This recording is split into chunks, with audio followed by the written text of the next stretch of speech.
Sunday, February 3rd, 10 a.m. Mountain Time, 2019. Guys, in this video, we're going to take a look at a couple of different things. We're going to start here at the New Horizons gallery, where they're profiling some new pictures of their close approach to what is known as Ultima Thule. Its official name is 2014 MU69, or that's the first name it was given or officially named. But the Ultima Thule was named by supposedly the public, and there was some skepticism about using the name. That's a whole nother topic, but I just wanted to talk about this weird looking object here. And you can see it's got some interesting surface features. It's about 10 kilometers or 19 kilometers long, 12 or 10 kilometers wide. Looks like a snowman, to be honest with you. Looks like two objects stuck together. It's got some interesting surface features. Speaking of surface features, we're going to look at some new ones that I've found here recently on planet Earth that I've never really heard anything about. But back to this object here, Ultima Thule. I think it's fascinating that we've accomplished something actually quite cool. But my question is this: why this object? Here's the Kuiper Belt. This is where this object is at amongst billions and billions of other potential targets. Why this one? Granted, it's unique, but what's so unique about it that we spent several years just getting to this object? Now we're studying this object. I guess they're making several orbits around this thing.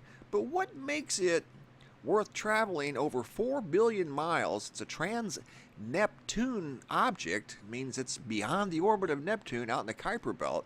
And it's not really that big. It's interesting to look at. I'm sure there's a lot of interesting things to see out there in the Kuiper Belt. But I'm just curious as to why this object.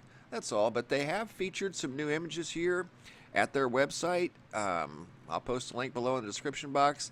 This is the New Horizons, their mission to Pluto and beyond into the Kuiper Belt. And who knows from there. But this is kind of interesting. New photos have been released in the last couple of weeks, showing close-ups, clearer images of this unique object that's rotating, they say, as you can see here in this, more of a GIF than anything. It's rotating like a propeller blade. It's got a weird type of rotation, weird structure. Don't know anything about it other than what you see here, but it's kind of fascinating to think that we did make it out that far successfully, and pictures are being returned to our little planet in here in the inner solar system from way out here. And not only pictures, but very clear pictures. So that in itself is quite amazing. So very impressive. Good job, guys. And they've released some new high quality images you can check out here if you like.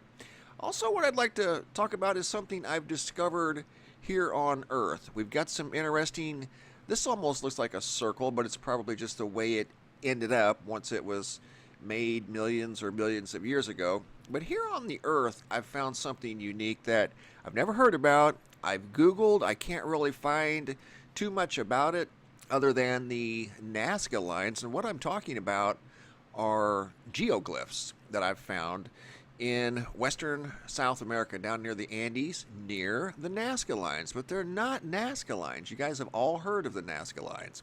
I'm going to take you to the Nazca lines right now. This is where they sit. But there's also something else very unique in these mountains that I'm going to take you to here in a minute. And I can tell by looking that these were intelligently designed, much like the Nazca lines.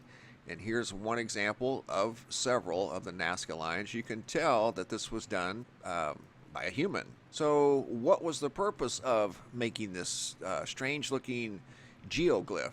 And there's several here in the Nazca area. They're very famous. They're world famous. The world famous Nazca lines. There's another collection of them here. They're scattered all through here. In fact, that one there is long and narrow. There's several that are long and narrow through this area here predominantly. This one here is long and narrow. Some are round and circular. The ones that I want to show you that I found a few today actually. I found them over the course of the last couple of weeks. All of these blue pins that I've dropped on this mountainside are signs of ancient civilization. And in fact, I've found something that looks like an ancient bridge. So I think people lived in these mountains years ago And once their water supply vacated, then they obviously vacated and went somewhere else. But let me show you what I'm talking about. And these are just a few examples of what I'm calling geoglyphs. They're not necessarily artwork per se, but they're definite round structures on the ground that are all over the place. They're everywhere, not literally everywhere, but you don't have to look very long before you find one. Okay, there's another example here. Some of them look to be older than others. I don't know. Here's a good example of several. They remind me of a little community maybe that was here, and these were the dividing lines. They're probably rocks stacked up. I don't know. I can't get that close to tell. I can tell from up above that these things were definitely intelligently designed. These are not random acts of nature. Some of these are quite extensive. There's several connected together in a row. Let's see if I can find some to show you. Here's a couple here up on a higher section of the mountains. Here's 2 or 3 here that are tucked together, one off by itself, 2 or 3 out here by themselves. You've got a couple over here just randomly. Look, there's 4. 1, 2, 3, 4. There's one up there. Here's a nice, perfectly round one here. Look at that.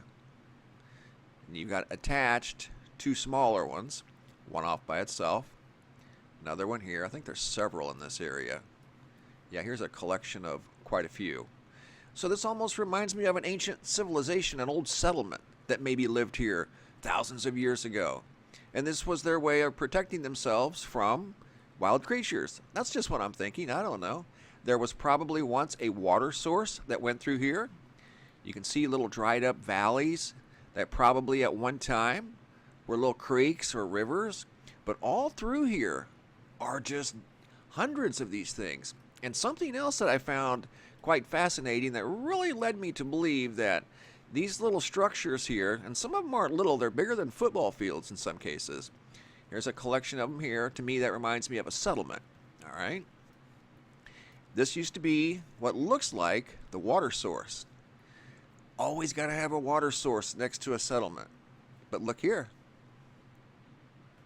That's an old bridge that once went across or above the water source. You can tell that was an old creek or a small river that ran through here. And you can see the shadow on the ground if you look closely. Look. It's a little difficult to tell there, but you can see right there.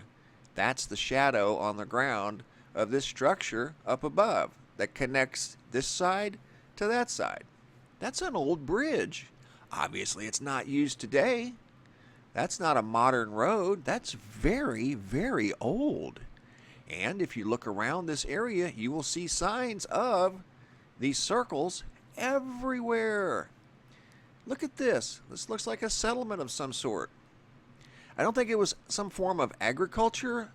This terrain is a little rugged for agriculture. Maybe it wasn't back then when they had more water. I don't know, but you can tell that the water supply definitely dried up. But here's like an old settlement here. You've got 1, 2, 3, 4, 5, 6, 7, 8, about 10 connected together. Was that one big family? Was that one settlement? Was this for animals? I don't think so. I was thinking more along the lines of this was a protective barrier for a settlement of people. But here's another one here, and if you just look around this area, you'll find them scattered out all over the place, you know. And this is unique as it's got little features here. So I can tell that this was definitely intelligently designed. So pretty neat. I found 2 sections where there are many of these things congested in through here. Like there was a lot of people that lived here long ago on this side and on this side. And the Nazca lines are right over here. So it's very interesting. There's more if you guys want to come and take a look. I have Googled. The only thing I found on Google but a circle over in Jordan that they found very mysterious. Jordan, Turkey, that were declared to be very old.